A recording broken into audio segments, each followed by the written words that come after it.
buenas tardes, bienvenidos y bienvenidas al Ateneo Literario, Artístico y Científico de Cádiz.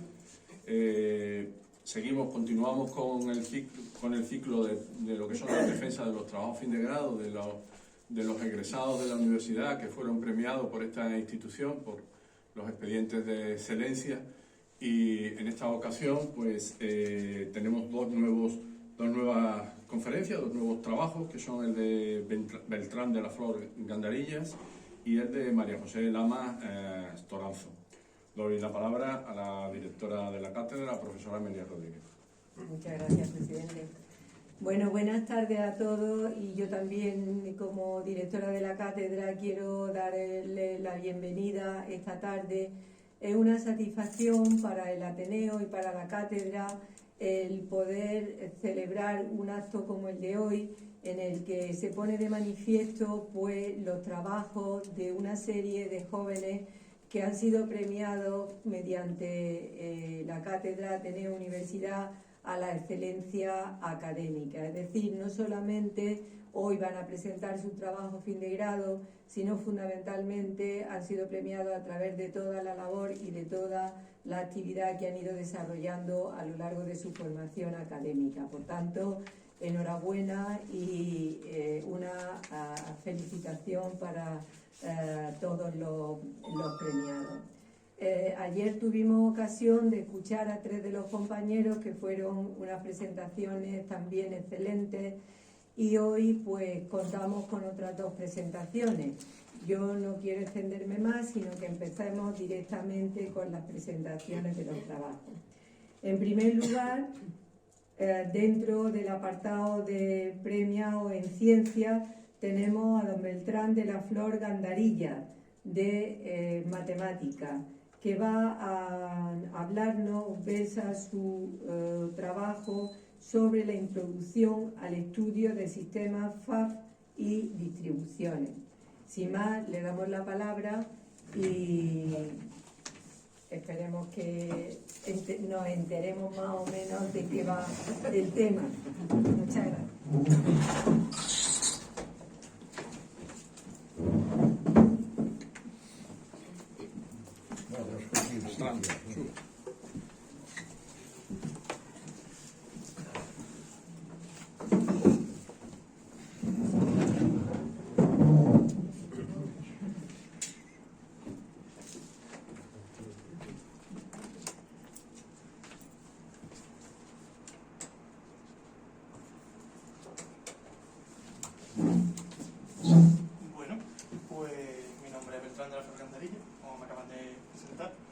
Y voy a hablar sobre, como han dicho también, una pequeña introducción al estudio de los sistemas de FAF y distribuciones. Este va a ser más o menos la línea que sigamos durante la presentación, a grandes rasgos, y vamos a comenzar hablando de exactamente qué es una distribución en su nivel más básico. Vamos a considerar en R2, en el plano coordenado, un campo vectorial de clase pues C1 en principio, con diferenciable nos valdría, pero bueno. Y vamos a considerar también un punto P con coordenadas x0 y 0 en nuestro sistema, en un abierto U, que es el dominio del X. Se define la curva integral de un campo como una curva gamma en la que pasa por P, claro, contiene el punto P, y que además en un entorno de dicho punto, el U0, pues los puntos de la curva de ese entorno, el vector, cuando lo evaluamos en ese punto, pertenece al propio espacio tangente. De hecho, lo genera porque es dimensión 1, tiene que ser así, y el vector es no nulo. Se verifica que cuando uno tiene una curva diferenciable, una curva integral del campo, si la ponemos en forma explícita como una función I de x, verifica el siguiente problema de valores iniciales asociado a esta ecuación diferencial ordinaria de orden 1, siempre y cuando la podamos escribir en función I de x. Si no, como el campo es no nulo, la podremos escribir en función x de y y tendremos que solucionar este otro problema de valores iniciales. Junto a eso, lo que estamos diciendo es que el problema de encontrar una curva diferenciable que sea curva integral del campo, que es un problema esencialmente geométrico, es equivalente a un problema de carácter analítico, que es la resolución de un problema de valores iniciales. Esto sería para un campo con esta expresión, y las curvas integrales que hemos elegido son estas de aquí. El x0 y el y0 son el punto, corresponden al punto P que habíamos dicho, es arbitrario, según el que fijemos saldrá una elipse u otra, Y la condición de curva integral y espacio tangente pues se aprecia perfectamente porque las flechas son tangentes a la elipse en cada punto. Bueno, esto lo que hemos hecho ha sido encontrar curvas en forma explícita, pero también podemos expresarla en forma implícita o en forma paramétrica, a grandes rasgos. Si tenemos una función h en un abierto U y de clase C1 por lo menos, vamos a decir que es una integral primera del campo si verifica esta ecuación en derivadas parciales, que tiene un significado geométrico que aparecerá más tarde. En esta situación, si la función es de clase CR más 1, o sea, le ponemos un poquitín más le exigimos un poco más, entonces, si es integral primera del campo y además su derivada parcial en el punto P, o la X o la Y, cualquiera de las dos, es distinta de cero, la ecuación que tenemos ahí define implícitamente a la solución del problema de valores iniciales en el 1 o el 2, porque son equivalentes a cualquiera de los dos. Y recíprocamente, si tenemos las soluciones de los problemas de valores iniciales 1 y 2, tanto la y de x o la x de y, definiendo la h como corresponda en cada caso, resulta que obtenemos una integral primera. Por lo tanto, las integrales primeras, por lo tanto no, una propiedad importante de las integrales primeras del campo es que se aprecia en este segundo punto, es que si nosotros sustituimos en x y en y la expresión de los puntos de la curva, nos sale constante. Por ejemplo, si consideramos los puntos y igual a y de x, evidentemente h de x es 0 en el punto exterior. Esta es una propiedad fundamental de las integrales primeras de un campo. Aquí en este caso, el campo es el que teníamos antes, que había comentado, es la misma gráfica, y las funciones, las curvas en forma implícita vienen dadas por esta ecuación, con la h que tiene esa forma. Que, bueno, sin más es esto. Y por último, habíamos dicho que también la podemos encontrar en curva paramétrica, que también tiene implicaciones interesantes. Si tenemos un campo vectorial no nulo y diferenciable como hasta ahora, podemos definir el sistema característico asociado al campo, que no es más que un sistema de ecuaciones diferenciales ordinarias, autónomo, que tiene esta forma. Se define así y ya está. Lo interesante de esto es que si denoto por IP sigma P a esa pareja simboliza la aplicación sigma P que va de I sub P a R2 y que es la solución del sistema definida en su entorno, en su intervalo maximal, que es el I sub P.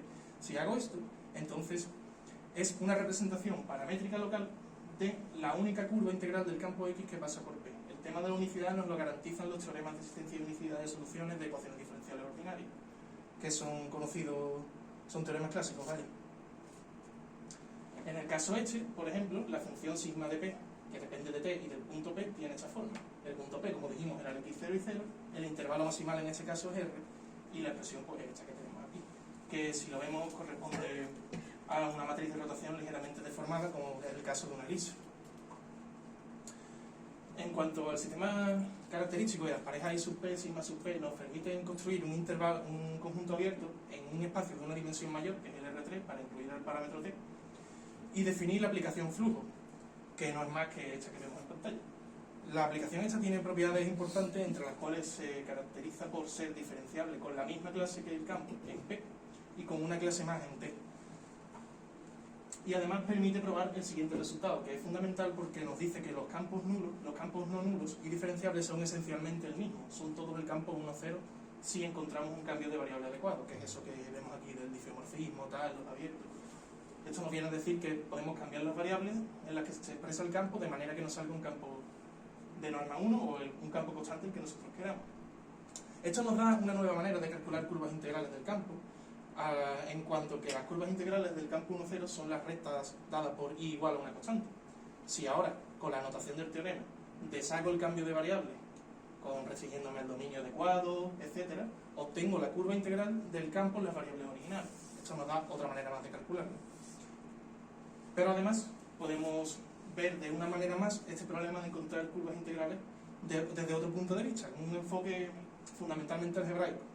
Las ecuaciones diferenciales que habíamos visto antes, que se escribían de esta manera, en libros clásicos suelen escribirse como P de X o menos Q de Y igual a 0, que no tiene sentido salvo que se le considere como forma diferencial en un abierto de Rn, que en este caso sería la unoforma esta. Se verifica que cuando yo evalúo la unoforma en el campo X o viceversa por dualidad, me da 0.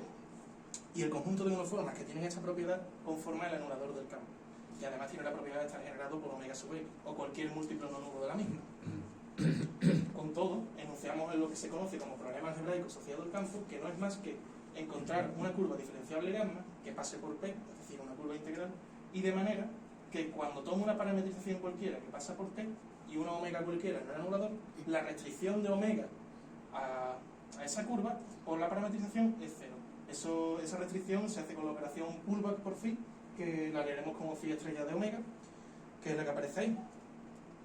Todo esto nos lleva a que se puede demostrar que si gamma es la solución del problema algebraico, es la curva que pasa por P, que verifica la propiedad anterior, entonces es la curva integral del campo que pasa por P y viceversa.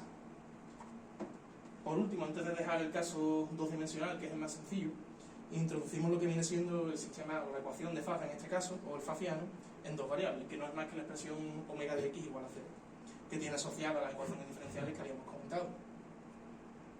Se verifica que si h es una representación implícita local de una curva integral de x, aquello de el h igual a constante, que me representaba la curva, entonces la h es una integral primera de x, en el sentido de la definición que vimos antes, que resolvía una cierta ecuación en derivadas parciales. Y eso se expresa diciendo que la diferencial de h, considerada como cero forma, es decir, la uniforme que nos sale, anula x, así que tiene que ser un múltiplo de la omega que genera el anulador del campo. Y recíprocamente, si en lugar de una representación implícita local tomo una primitiva de una uniforme que tenga primitiva, eso significa exacta, y que sea no nula, cualquiera, entonces es una integral primera y por tanto me define implícitamente la curva integral de x. Con esta equivalencia se justifica que digamos que las soluciones de la ecuación de Pfaff son las propias curvas integrales del campo. Todo lo que hemos hecho se generaliza casi automáticamente para un campo en dimensión arbitraria. Fijamos un poquito más de notación, ahora el campo tiene n componentes y en lugar de distinguir casos sobre si la P o la Q se anulan, desde el principio, puesto que es no nulo, una de las componentes será no nula y podemos fijar sin pérdida de generalidad la primera de ellas. Consideramos una curva gamma como antes y el concepto de curva integral observamos que es el mismo, no cambian absolutamente nada. En cuanto al anulador, sigue siendo el conjunto de uniformes que anulan el campo, pero en este caso, como estamos en dimensión n, por un tema de dualidad, va a estar generado por n-1 formas no nulas e independientes como elementos de las uniformes, que son además, podemos tomarlas como aparecen aquí, puesto que el P1 es distinto de 0.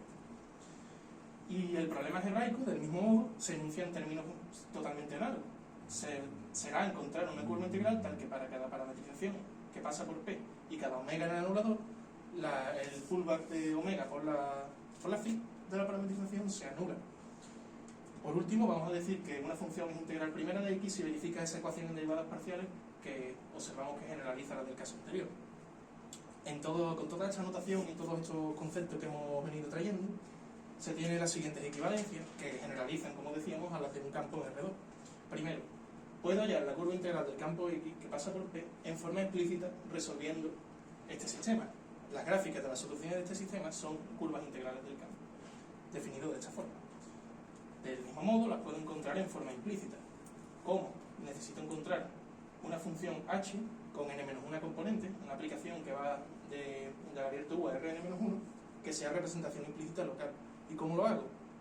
Exigiendo que sus componentes sean n-1 integrales primeras funcionalmente independientes de clase CR+1, si el campo es de clase CR. Del mismo modo, también equivale a encontrarlo en forma paramétrica, como la solución maximal del sistema característico.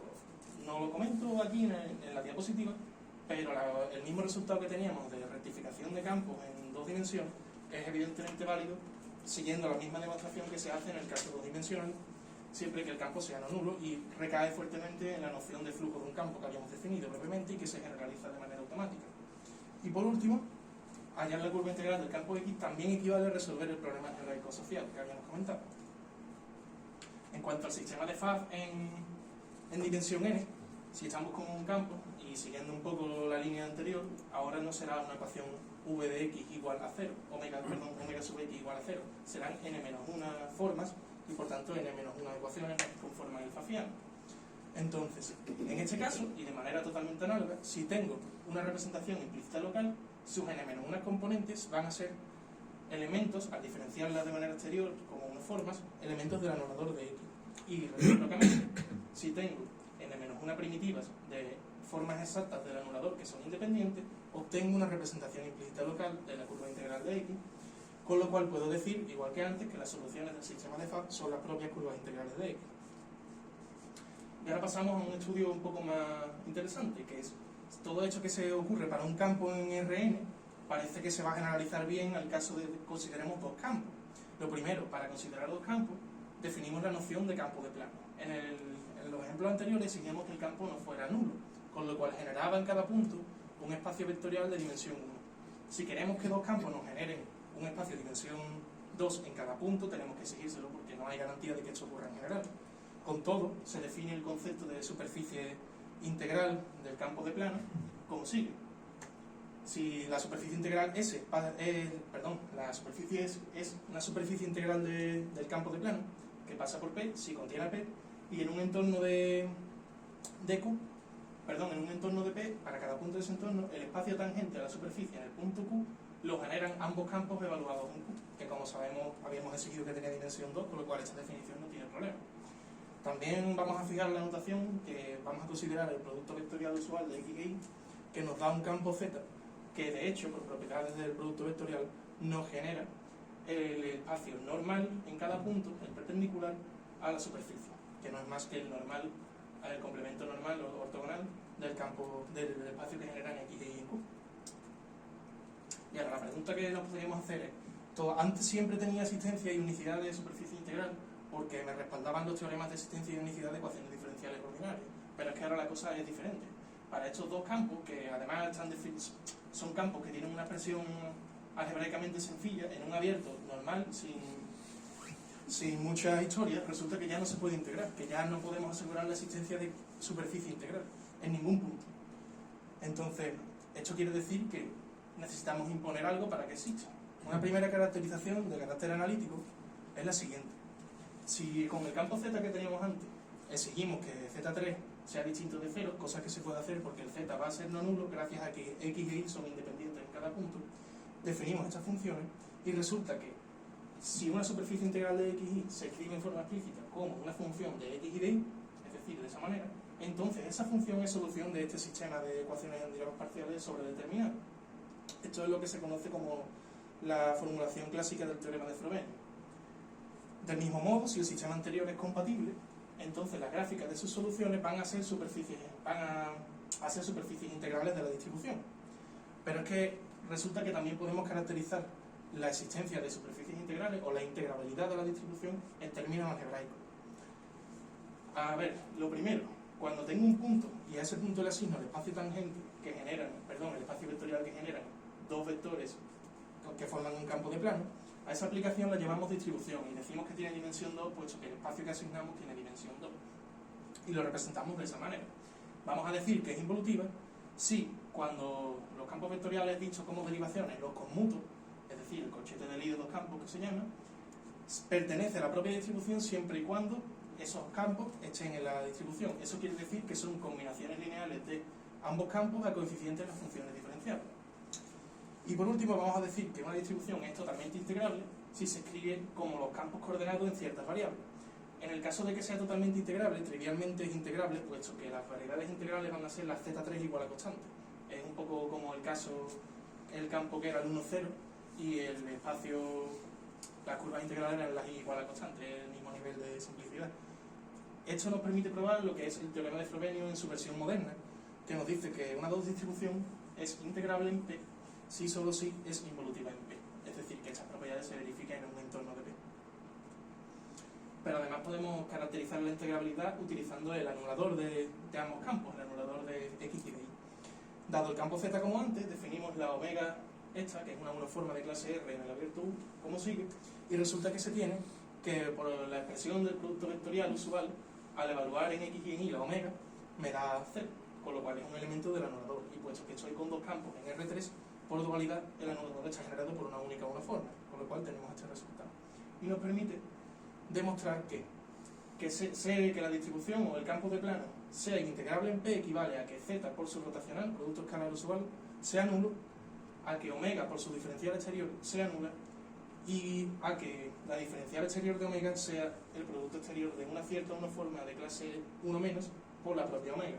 Esas dos últimas condiciones equivalen a lo que se dice, el término es que el ideal generado por omega es cerrado bajo diferenciación exterior, aunque después volveré sobre eso. Por otro lado, podemos considerar también el sistema de Fab asociado a una distribución, aunque ahora hay que ir con un poco más de cuidado porque antes hablábamos directamente de soluciones, puesto que teníamos garantía de existencia de curvas integrales, ahora no es el caso. En este caso, si h es una representación implícita local de una superficie integral que pasa por el punto P, vamos a tener que su diferencial exterior es un elemento del anulador, cosa que pasaba anteriormente. Y por tanto va a existir una cierta lambda, un cierto múltiplo de omega que coincide con la diferencial exterior. Ese lambda se conoce como factor integrante y es fundamental. Del mismo modo, si considero una primitiva de una uniforma exacta, y no nula evidentemente en el anulador, entonces obtengo una representación implícita local de una superficie integral que pasa por P. Ahora, si el sistema de Fab va a ser obviamente una forma omega igual a 0, y vamos a decir que es integrable siempre y cuando la distribución xy de la cual es anulador la uniforma sea integrable. Y en ese caso vamos a poder decir, por lo que hemos estado considerando antes, que las soluciones de la ecuación van a ser las propias superficies integrales de la distribución. Y lo que vamos a hacer ahora es ver una serie de ejemplos en los que calculamos las superficies integrales de ciertas distribuciones, ilustrando varios métodos que son un poco ad hoc. Este primer método, separación de variables, partimos de una forma omega con una expresión sencilla. Es fácil comprobar que omega, producto exterior, su diferencial exterior es nulo, y en este abierto pues es no nula, con lo cual tengo un sistema de Fab integrable y bien definido. Resulta que la función lambda que aparece aquí es un factor integrante de esta omega, y obtengo esta forma que ya sí es exacta, y que admite una primitiva bastante sencilla que es esta de aquí. Y ahora, las superficies integrales van a ser las superficies dadas por h igual a constante, que son estas que aparecen aquí. Siempre que hagamos variar la constante, obtendremos un haz de superficie que además tienen 8 componentes con esa, según el octante en el que nos encontremos. También podemos considerar otro tipo de uniformas un poquito más complicadas. Esta uniforma también es exacta y lo podemos hacer con cualquiera de los criterios que hemos visto que equivalen. Podemos ver que su diferencial exterior es el producto de una uniforma por la propia omega, evaluar el z por su rotacional, etc. Y nos va a dar todo z. Resulta que esta también admite un factor integrante relativamente sencillo, y lo que nos proporciona es una uniforma con un aspecto especial, porque las componentes en x y en z dependen únicamente de las variables x y z, mientras que la componente en y depende de la variable y. Por tanto, si me restringo a los planos y igual a i0 con i0 arbitrario, una constante, obtengo una uniforma en R2 que sabemos que ya es integrable. Le puedo calcular su primitiva, y entonces lo que hago es calcular una primitiva de la función f de i que tengo como componente del de i, y obtengo una h1, una primera primitiva de lambda por omega. Pero esta primitiva tiene problemas de definición, así que podemos multiplicar por 2 y tomar exponencial y obtener así esta otra primitiva que, digamos, es suave. Y esta la representamos en la siguiente gráfica. Aquí vemos las superficies integrales, la pinta que tienen para este sistema.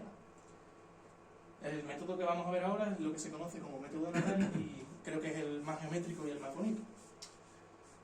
Tenemos una uniforme omega definida como aquí aparece, en este abierto, y comprobamos que ocurre la condición equivalente de integrabilidad, por tanto no hay problema, podemos intentar resolver el faciano. Así que vamos a suponer que S es una superficie integral. Lo primero que hacemos es restringir a las secciones dadas por los planos z igual a constante, 1, 2, 3, los que queramos, pero cualquiera. Lo que obtenemos es una uniforme en dos variables que depende de un parámetro.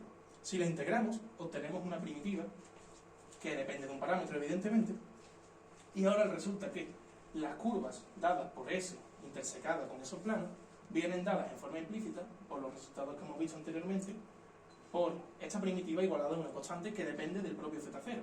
Así que si hago variar la z, resulta que mi superficie S está dada por la ecuación phi de x y z igual a k de z, donde la k es una función aún por determinar. ¿Cómo la determinamos? Nos restringimos a otros planos. En este caso no hace falta una familia arbitraria de planos, con uno nos vale. Por ejemplo, el y igual a 1. Obtenemos una uniforme en dos variables, que también es por supuesto integrable, y obtenemos una primitiva que tiene esta manera.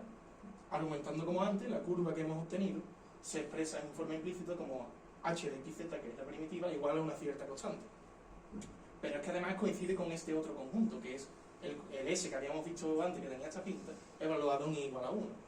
Resulta que, además, la forma que tiene h de xz coincide con la que tiene phi de x1 y z. Así que en realidad la propia función k que no conocíamos es la constante a, es una función constante. Con todo lo que se está diciendo simplemente es que la primitiva de la uniforme original en tres variables es la propia h. Y aquí vemos las superficies integrales y se ilustra un poco el procedimiento que se ha seguido. nosotros suponíamos que existía una superficie S, una familia de superficies en función de cierta constante de integración, y las secciones grises son los cortes con los planos horizontales, los z igual a constante. En azul se observan las curvas integrales que vienen dadas implícitamente por la phi de xz, de xy, que depende del z0. Al hacer variar el z0, es decir, al mover la curva celeste, obtenemos la superficie morada, que es la superficie integral. Y para determinar ese otro grado que teníamos, que es la función k de z, restringimos a este plano, que es la sección vertical en la que aparecen unas curvas rojas. Estas curvas son las h de xz igual a A. Y este sería el método. Este método permite una extensión un poco más complicadilla. Si en vez de considerar planos z igual a constante, los considero planos secantes, planos de la forma z igual a x más una constante por y, una constante que llamamos k. Esta es una forma, de nuevo, es integrable como antes, y la restringo a los planos z igual a x más k por y. Obtengo una dos forma que depende de un parámetro, una forma en dos variables que depende de un parámetro como antes, y evidentemente admite una primitiva, ella o algún múltiplo admite una primitiva, que es la phi de x y k. Y argumentando como antes, la superficie intersecada con los planos me da una curva formada por los puntos que verifican esa ecuación. Y ahora, simplemente, como estamos en los puntos z igual a x más k por y, si hago variar z, estoy haciendo variar k, y despejando, digamos, la k en esa expresión, obtengo que la s viene dada de esta manera. Así que la función h de x y z que vamos a tomar es la phi de x y z menos x partido por y, que es esta de aquí.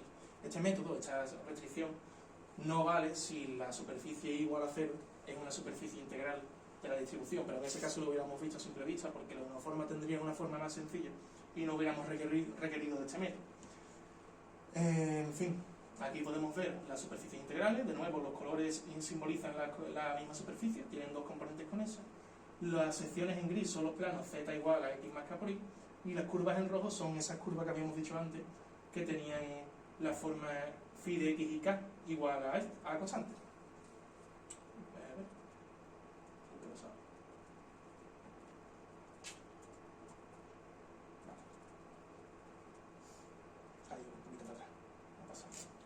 Vamos a terminar con una generalización muy rápida de lo que hemos visto para cuando se consideran cada campo en dimensión arbitraria. Lo primero, vamos a exigirle que el espacio tangente que generan en cada punto tenga dimensión k, y en ese caso vamos a decir que son integrables si encontramos una variedad diferenciable de dimensión k, ya no una superficie o una curva, tal que el espacio tangente en cada punto de un entorno de P sea el espacio generado por estos vectores. A la aplicación que a cada P le asigna el espacio tangente la llamamos distribución de rango K, porque son K campos independientes, y la denotamos de esta manera. Vamos a decir que es involutiva si cualesquiera dos campos de la distribución verifican que su corchete usual está en la propia distribución, y vamos a decir que es totalmente integrable si la podemos poner como K campos coordenados en ciertas variables. Todo esto es análogo a lo que se ha visto anteriormente para dos campos en R3. En esa situación se tiene el teorema de Frobenius en su versión general, el anulador de los K campos. También vamos a tener la caracterización generalizada en términos del anulador. En este caso, si tengo K campos en Rn, va a estar generado por n menos K formas diferenciales independientes. Ahora sí, el teorema de Frobenius nos dice que una K distribución, antes era una 2 distribución, ahora permitimos cualquier dimensión, va a ser integrable si solo si es involutiva. Integrable en el sentido de totalmente integrable que habíamos visto antes. Y además es equivalente a la integrabilidad no solo la involutividad, sino que el ideal que generan las omegas sub i sea cerrado bajo diferenciación exterior, y que esa condición es esta de aquí y equivale a esta otra, en términos de las monoformas que generan el anulador, que son las omega sub 1, omega sub n menos k. Una pequeña conclusión, simplemente decir que el objetivo fundamental del trabajo ha sido enlazar distintas disciplinas como son la geometría diferencial, el análisis de ecuaciones diferenciales ordinarias, análisis matemático, análisis vectorial, un poquito de programación para el tema de los métodos, etcétera, que, bueno, evidentemente pues he tenido que aprender cosas nuevas, y lo más importante de todo es que todos los argumentos geométricos que se utilizan aquí permiten establecer métodos para la resolución de ecuaciones diferenciales que no se conoce un procedimiento estándar para resolverlas de manera usual, digamos, pero mediante el uso de distribuciones y otros objetos geométricos un poco más avanzados, permiten ser resueltas y por tanto tener su solución de manera exacta sin necesidad de aproximar de manera numérica, que es lo que estoy ahora trabajando. Y bueno, eso es todo.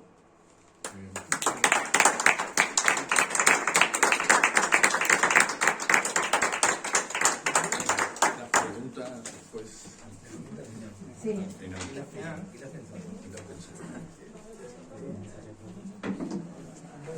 Muchas gracias, Beltrán. Sí.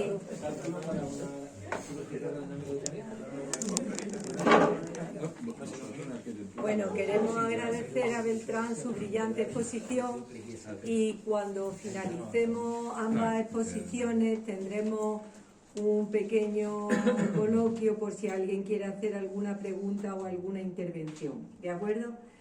Entonces, a continuación vamos a dar paso a la siguiente presentación que corresponde al premio concedido a Ciencias de la Salud a doña María José Lamas Toranzo, que nos va a hablar sobre la alfabetización en salud relacionada con la COVID-19 en estudiantes universitarios.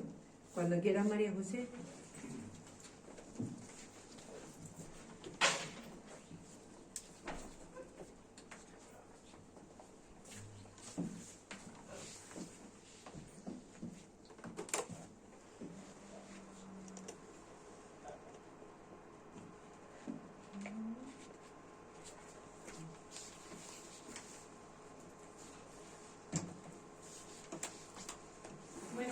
Como ha comentado, yo soy María José Lamas Toranzo.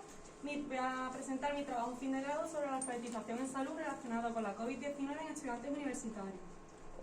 Como todos sabemos, la pandemia ocasionada por la COVID-19 ha supuesto un importante desafío de salud pública a nivel mundial. En este contexto, lo que se ha venido a denominar infodemia es uno de los principales obstáculos en la lucha contra esta pandemia. Para hacerle frente es esencial la alfabetización en salud, ya que permite fomentar el conocimiento e información sobre COVID-19, así como la adopción de comportamientos de salud protectores. Todo esto es especialmente relevante en los estudiantes universitarios, debido a sus características idiosincráticas. Por ello nos planteamos evaluar el nivel de alfabetización en salud relacionada con COVID y las actitudes y comportamientos adoptados en estudiantes universitarios para prevenir la propagación del coronavirus, con el fin de hacer frente a la pandemia, aportando información relevante a la hora de diseñar estrategias de salud y campañas de sensibilización. Los objetivos específicos que nos hemos planteado han sido establecer un nivel de alfabetización en relación a la COVID y relacionarlo con variables sociodemográficas y clínicas y con la intención de vacunarse o no, identificar conductas de riesgo en la población universitaria y estimar su asociación con la alfabetización, estimar el nivel de conocimiento sobre COVID y valorar su asociación con la alfabetización y con las medidas preventivas y conocer el grado de aceptación y adherencia a dichas medidas. Además de escribir las fuentes de información en materia COVID y el nivel de confianza en ellas. Y por último, analizar la influencia de la percepción de riesgo, el miedo y la preocupación en la adopción de medidas preventivas y la alfabetización en salud. Para conseguir estos objetivos hemos distribuido el estudio en dos fases. Una primera fase, que es una revisión bibliográfica de la literatura científica, y la segunda fase consistente en un estudio descriptivo transversal. En la primera fase hemos consultado dos bases de datos, PubMed y Psycinfo, en las que hemos consultado a los descriptores MESH y DEX, que están en pantalla, con los operadores booleanos AND y OR, y juntos conformaron las estrategias de búsqueda.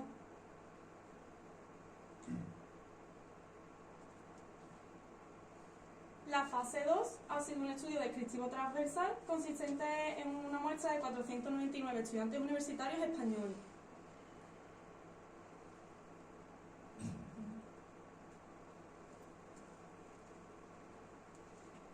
El cuestionario que se empleó estuvo basado en el cuestionario español utilizado en el estudio COSME-SPEN, basado en la herramienta de encuesta desarrollada por la Oficina Regional de Europa de la OMS. Se emplearon las siguientes 10 variables: características sociodemográficas, datos relacionados con la COVID-19 como la intención de vacunarse, las fuentes de información que se usan con frecuencia en los estudiantes universitarios y el nivel de confianza en ella y en el abordaje de la pandemia. Además se preguntó sobre la alfabetización en salud relacionada con la COVID-19, que se empleó el cuestionario CHLQ, que fue el que se utilizó en el proyecto COSME-SPEN, Además, se preguntó sobre las medidas preventivas adoptadas en los últimos 7 días y se añadieron 13 preguntas sobre los conocimientos acerca del COVID-19 y el uso de la mascarilla. También se preguntó cómo de difícil o fácil consideraban que era identificar si una noticia o información sobre el COVID-19 era verdadera o falsa. También se preguntó por el miedo y la preocupación que les causaba la COVID-19 y la percepción de riesgo. La percepción de riesgo es la gravedad que piensan los estudiantes que tienen, la gravedad que piensa que tienen la enfermedad si se contagiaran y qué probabilidad creen que tendrían de contagiarse y cómo de fácil creen que sería evitar contagiarse. La recogida de datos transcurrió desde el 28 de enero hasta el 28 de febrero de 2021. El cuestionario de Google Formulario se difundió a través de las redes sociales y por correo a través de delegados de centro, que se encargaron de difundirlos entre sus alumnos. Para el análisis de datos, utilizamos el programa SPSS versión 22. Para hallar la normalidad, utilizamos la prueba de Kolmogorov y para analizar la asociación entre las variables, utilizamos pruebas no paramétricas, ya que la distribución fue no normal. A continuación voy a exponer los resultados obtenidos en el estudio junto a la discusión de los mismos. Obtuvimos un total de 231 artículos, de los que finalmente fueron seleccionados 5, tras aplicar los criterios de inclusión. Del total de 499 estudiantes, la mayoría, el 77%, eran mujeres. La edad promedio de estos estudiantes era 21 años y medio. La gran parte de ellos, el 49%, eran estudiantes de ciencias de la salud. Y cabe destacar que de ellos solo el 3,6% consideraban que la enfermedad sería grave, muy grave, si se contagiaban de ella. Como observáis en la gráfica, la mayoría de los estudiantes consideraban que en el abordaje de la pandemia podían confiar más en los científicos y menos en el Ministerio de Sanidad. Y en cuanto a la información, confiaban más en los profesionales sanitarios y menos en las redes sociales e internet, a pesar de ser las fuentes que más consultaron. El índice de alfabetización en salud relacionado con COVID fue de 31,59 puntos. El nivel de alfabetización en salud fue en un 63% inadecuado o problemático y solo el 36% logró un nivel suficiente. A pesar de no haber diferencia significativa entre el índice de alfabetización y el sexo, sí que hubo diferencia significativa entre el nivel inadecuado, que fue significativamente mayor en las mujeres. El 78,4% de los participantes consideraron difícil distinguir si una información o noticia sobre el COVID-19 era verdadera o falsa. Esto puede deberse al uso frecuente de fuentes poco fiables, como he dicho antes, de redes sociales e internet, a pesar de no confiar en ellas. En esta diapositiva observamos el porcentaje de alfabetización en salud inadecuada y problemática, lo que voy a llamar en general no adecuada, de diferentes estudios, como Spain, Joan y colaboradores y Ocan y colaboradores, podemos ver cómo su porcentaje es menor que en nuestro presente estudio. Sin embargo, en Chaucat y Navid, el porcentaje de alfabetización en salud no adecuada es incluso mayor.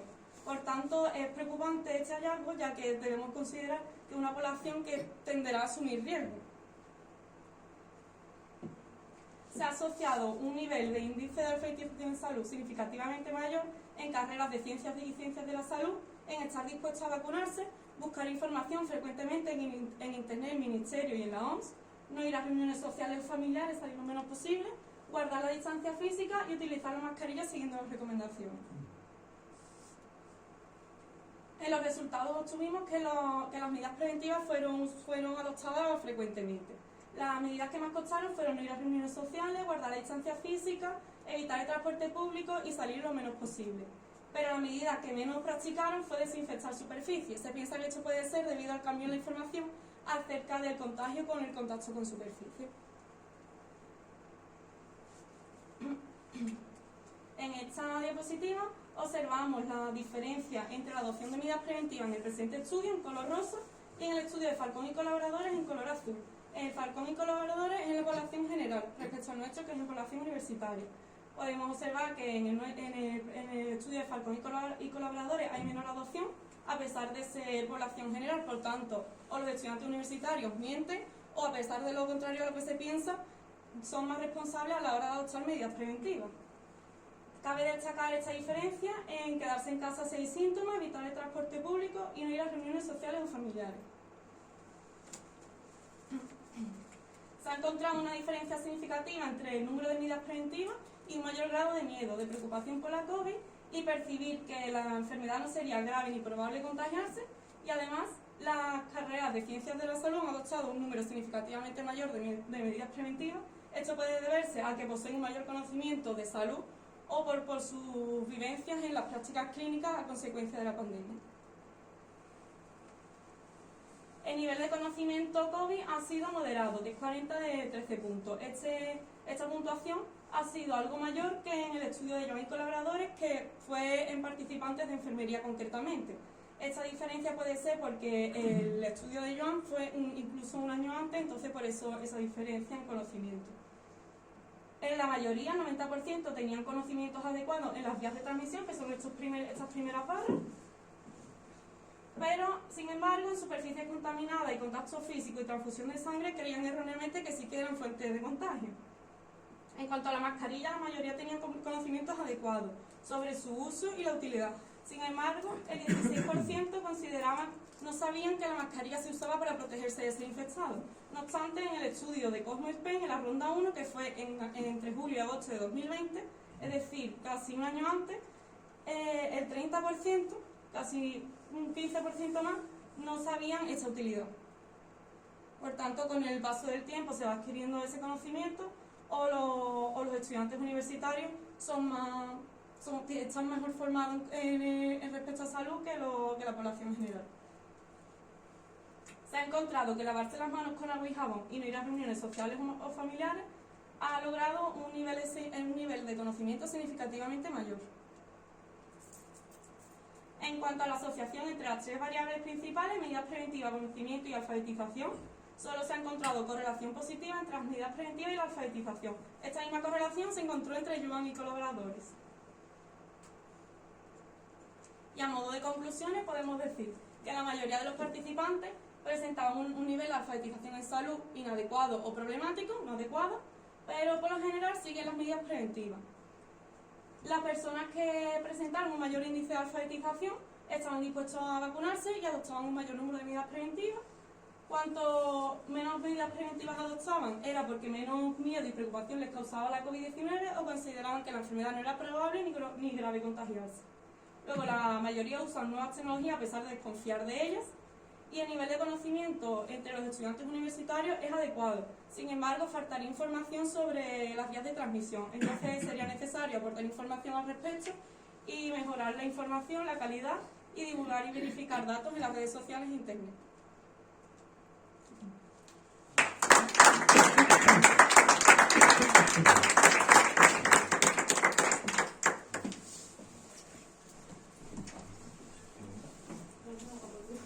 A ver, por favor, María José y Beltrán, ¿podéis subir? Ponle la bolita para beberla.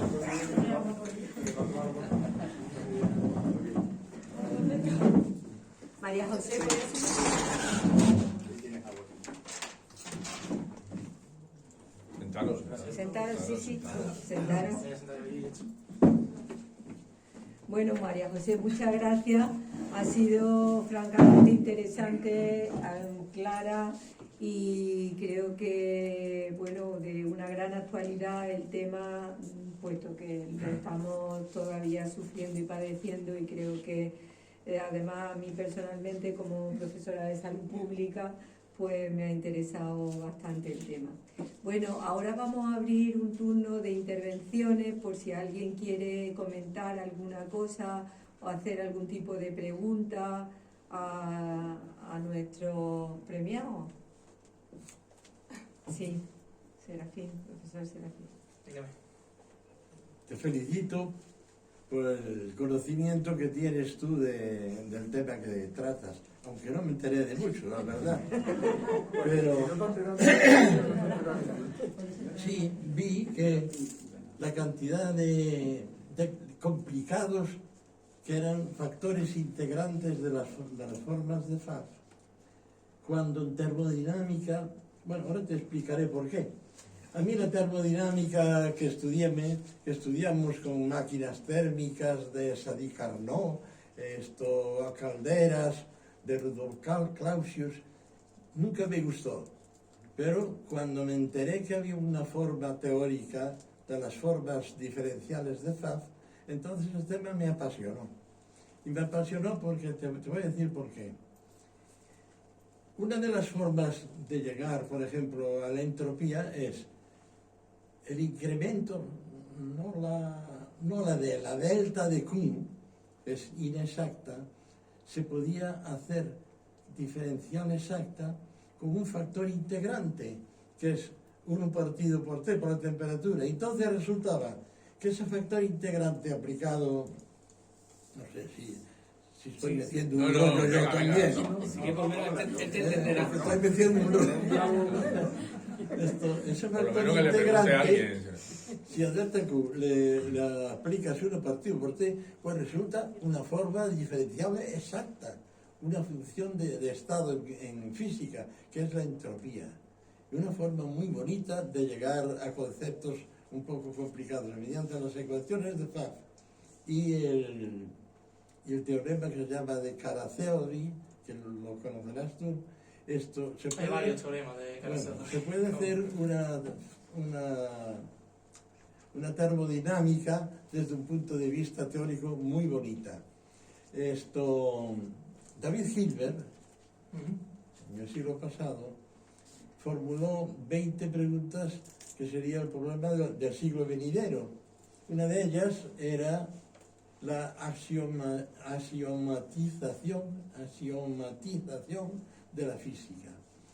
No sabía David Hilbert que pocos años después un lógico, Kurt Gödel, demostró que no se puede axiomatizar todo. Siempre habrá, con el principio de indecibilidad, siempre habrá cosas que no se puede demostrar si son verdaderas o si son falsas. El axioma de elección, ¿no? El axioma de elección, entre otras cosas. Entonces, esto me atrajo mucho el tema de las ecuaciones diferenciales de Pfaff, pero no logré seguir tu exposición estupenda. No, sí, estupendo. Yo reconozco que tú te manejas ahí como el pez en el agua. Pero bueno, entonces, yo creo que se puede pensar, esto es un tema de investigación que a mí me trajo de cabeza durante mucho tiempo, pero eso es de cuando era yo estudiante, que era, igual que existe el teorema de Noether, una eminente matemática alemana, que dice que cada simetría se corresponde con un principio de conservación. Por ejemplo, la simetría en la rotación se corresponde con el principio de conservación del momento angular. La simetría en la traslación se corresponde con el principio de conservación del momento lineal. La simetría en el tiempo se corresponde con la conservación de la energía. Y la simetría en transformaciones Gauge se corresponde con la conservación de carga. Pero lo que me interesa de todo esto es lo siguiente. Igual que hay invariancia, a ver cómo te lo explico, igual que hay invariancia y paralelismo entre un principio de conservación y una simetría, te pregunto, si es que sabes algo de esto, si habría alguna invariancia en el universo que se corresponda con los factores integrantes de las funciones de Pfaff. Sí, Que rotundamente. Pero bajo ciertas hipótesis. Por ejemplo, una unoforma en R2, cuando tenemos una unoforma diferencial en R2, en dos variables simplemente, entonces lo que hemos estado hablando es que siempre hay un factor integrante, ¿no? Pues se puede demostrar que un factor integrante, una función es un factor integrante, sí, pero equivalentemente viene de una simetría. Complicadísimos. Sí, pero todos vienen de una simetría. Todos. Hay una equivalencia hay una correspondencia entre factores integrantes y simetría en esa situación. Un factor está integrante. relacionado a lo mejor con el principio de Kara-Theory. Pues es que ahora mismo no sé cuál es el principio de Kara-Theory porque es que hay varios teoremas y no estoy un poco. Bueno. No estoy muy claro. Puede ser que conozcamos resultados por nombres distintos, que también. No quiero polarizar las intervenciones. Muchas gracias, Serafín. José María. Una pregunta a Beltrán, ¿no? ¿Sí? Yo estudié mucha álgebra, como antes comentaba contigo eso, y nuestro era muy rudimentario, aunque era muchísimo cálculo diferencial, que una vez aprobado al segundo casi olvidé, ¿no? Porque luego empezaron a venir las máquinas y se historia.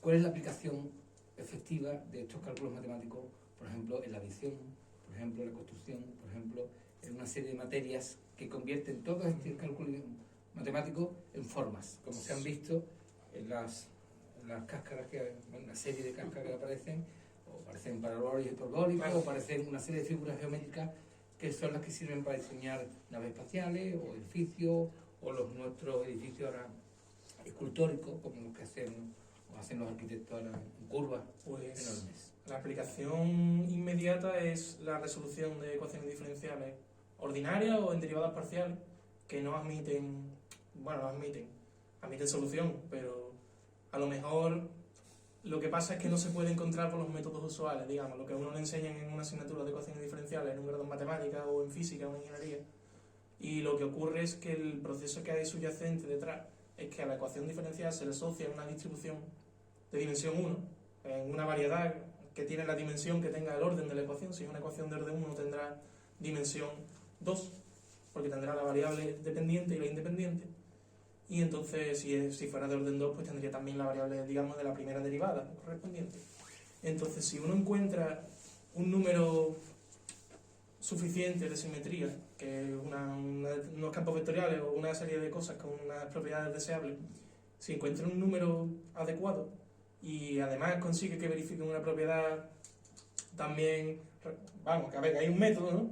Pero que es restrictivo, es bastante restrictivo. En concreto necesita encontrar un álgebra resoluble de simetría que tenga la misma dimensión que el orden de la ecuación diferencial. Entonces puedes integrar la ecuación diferencial por cuadratura, mediante cambios de variables o mediante un procedimiento de construcción de formas exactas y restricción a variedades intermedias. De manera que uno construye una primitiva, esa primitiva corresponde a un cambio de variables, una cierta superficie o variedad de dimensión 1 menos, que viene dada por la primitiva igual a constante, se restringe ahí, construye otra forma exacta, reencuentra otra primitiva, se vuelve a restringir tantas veces como sea necesario. Y al deshacer todo ese procedimiento obtiene la solución de la ecuación diferencial. Y esto es utilísimo porque la mayoría de los problemas de física, de ingeniería, de resistencia de materiales, resistencia eléctrica, por supuesto la física matemática que se ocupa de los campos de partículas, todo el análisis cuántico, todo esto recae fuertemente en análisis de ecuaciones diferenciales ordinarias y en derivadas parciales, ya digo, que se analizan muy bien en términos de geométricos, a través de simetría. Las EDP, por ejemplo, las ecuaciones de derivadas parciales, admiten reducciones de variables si uno conoce, por ejemplo, una simetría con cierta propiedad, que es básicamente que no pertenezca a la propia distribución, que sea una cosa diferente, digamos, esencialmente. Pues ahí está la aplicación. Muchas gracias. ¿Y Pepe? Sí, yo en primer lugar os quería felicitar a los dos, no solo por el premio que conseguisteis, sino por la magnífica exposición que habéis hecho de los dos trabajos, ¿no? Que completan muy bien la tarde que tuvimos ayer, ¿no? Hemos pasado de la historia al derecho, del derecho a la pedagogía, ciencias de la salud y las matemáticas. Una pequeña pregunta para cada uno. Empiezo por Beltrán. Yo me dedico a la bioestadística y en bioestadística muchas veces tenemos constructos complicados como la depresión o como la ansiedad o como cómo se gestiona un servicio hospitalario. Y en esas ocasiones se miden muchas variables y no hay un papel simétrico en las variables en el sentido de que jueguen el papel de variable dependiente o variable independiente, sino lo que tratamos es redimensionar, hacer menor el problema, explicarlo con un menor número de variables, pero que sean, en definitiva, una función lineal de las variables medidas. Es lo que se llama las componentes principales. Y pensaba mientras te escuchaba, todavía utilizamos las componentes principales, que es un método antiquísimo, el primer método multivariante, descrito por Pearson a principios del siglo XX, y estaba pensando si los sistemas de FAF se podrían utilizar para esa redimensión de variables, incluso cuando te escuchaba el método de Natani, no sé si tienes experiencia, si lo has visto en algún momento. Yo no trabajo con estadísticas mucho. pero Es que así además a me ha llamado la primera- atención que dentro de las aplicaciones no citaran la estadística y pensaba que alguna de las aplicaciones... Porque primero no la controlo mucho y segundo, así a priori, a bote pronto, uno en estadística maneja un conjunto de datos que vienen de unas mediciones sujetas a unos errores, Sí, claro. que tiene que modelarlo de alguna Sí. manera. Entonces, todo este tratamiento recae en derivar e integrar. Y uno lo primero que necesita para eso es regularidad. Y Ujú. los datos observados no tienen regularidad nunca. Ujú. Porque para empezar son funciones discretas, no son continuas. La O sea, que tú observación no piensas tiene que, sentido. que es difícil que el sistema de fase pudiera Difícil, aplicar... no sé, pero a mí no se me ocurre cómo. Pero ya llegará alguno que se le ocurrirá. Seguro, seguro. Eso es así. Por eso a lo mejor seguimos utilizando esos métodos tan antiguos. Al final, a principios del siglo pasado se empezó a trabajar con simetrías en ecuaciones diferenciales y los primeros métodos funcionaban, eran con cambio de variables, pero es que todos los cálculos uno los tenía que hacer a mano. A mano. Hasta los años 70 no se empezó a explorar esos métodos y a hacer cálculos con ordenador ya por fin. Claro. Muchas veces Y estamos... después resulta que salió el método geométrico, que comentaba yo, de restricción, formas, tal, que eso sí es viable hacerlo a mano hasta cierto punto. Es que a veces no exploramos otros métodos porque también trabajamos con paquetes cerrados, paquetes comerciales que tienen las técnicas que tienen y punto. Sí, No, eso esa es otra historia, ¿no? Eso, claro, para un matemático sí es más con salirse del margen y Claro. empezar a escribir otra cosa o Otra pensar cosa. otra cosa, pero Claro. si tienes un objetivo, te tienes que ceñir a las herramientas que tienes y a lo que conoces. Eso es así. Muy bien, pues muchas gracias. Vale. Y a ella, a María José, bueno, felicitarla porque bueno, nos coge cerca el tipo de trabajo que presenta. Y hablabas de que, si yo he entendido bien, que el nivel adecuado era alto, ¿no? El nivel, o bajo. Bajo. Y si el número mayor de estudiantes era estudiantes de ciencias de la salud, ¿no? Sí. ¿Y cómo se explica esa paradoja, quizás? Es decir, Pues, que eso siendo mismo. la muestra fundamentalmente de estudiantes de ciencias de la salud, el nivel adecuado lo encontrarás... Pues eso mismo va en contra de nuestras expectativas. Nosotros Claro. esperábamos que hubiera asociación significativa entre conocimiento y alfabetización, pero en cambio no. Entonces, al no ver esa diferencia significativa, sí que había un conocimiento alto, porque la mayoría eran estudiantes de ciencia de la salud, pero no alfabetización. Al fin y al cabo, alfabetización no es un conocimiento en sí, es acceder, comprender, evaluarlo y llevarlo a cabo. Entonces, por mucho que tengan los conocimientos, tienen conocimientos de salud, pero no, lo mismo no son capaces de aplicarlo. de integrarlo. Vale, muy bien, pues muchas gracias. Sí, Antonio. ¿Y no podría ser ese poco miedo que tiene la población? Porque solamente el 3 y pico % de los encuestados tenían Pensaban que era grave. el miedo. Entonces, cuando uno no tiene miedo, pues con mucho conocimiento que tiene... Sí, pero eso sería más bien con las medidas preventivas, no iría relacionado con el cuestionario de alfabetización en salud se pregunta más bien cómo de fácil o difícil consideran que es acceder a esa información, evaluar si esa información es verdadera o falsa, aplicarla después en su vida diaria. No es con las medidas preventivas sí. Hemos visto que de 9 pues se llevaban a cabo una medida de 7, más o menos. Y que los estudiantes de ciencia de la salud pues sí que llevaban más a cabo que el resto. ¿Algo? Diego. Sí, probablemente una de las explicaciones en esa diferencia entre el conocimiento y la alfabetización pueda estar en la colonización mediática. La cantidad de... Hemos desayunado, almorzado y cenado con expertos en salud pública, epidemiólogos y tal. Entonces quizás esa invasión informativa, puede tener mucho que ver con eso, ¿no? Con esa especie de doble, ¿no? Podría ser, ¿no? Claro. Sí. ¿Alguien más quiere intervenir o hacer alguna pregunta? No. Bueno, pues ya simplemente volver a agradecer vuestra exposición, vuestras brillantes exposiciones, volveros a dar la enhorabuena porque, bueno, el premio no solamente por la presentación, los trabajos, es una consecuencia de materializar algo, sino sobre todo por esa excelencia, una trayectoria académica que habéis mostrado a lo largo de vuestra formación en la universidad y que desde aquí os deseamos que continuéis con esa excelencia, no solamente a nivel profesional, que sé que estáis inmersos en seguir formando y en seguir desarrollando vuestra actividad, sino también en una excelencia pues personal y en todo lo que vayáis realizando más adelante.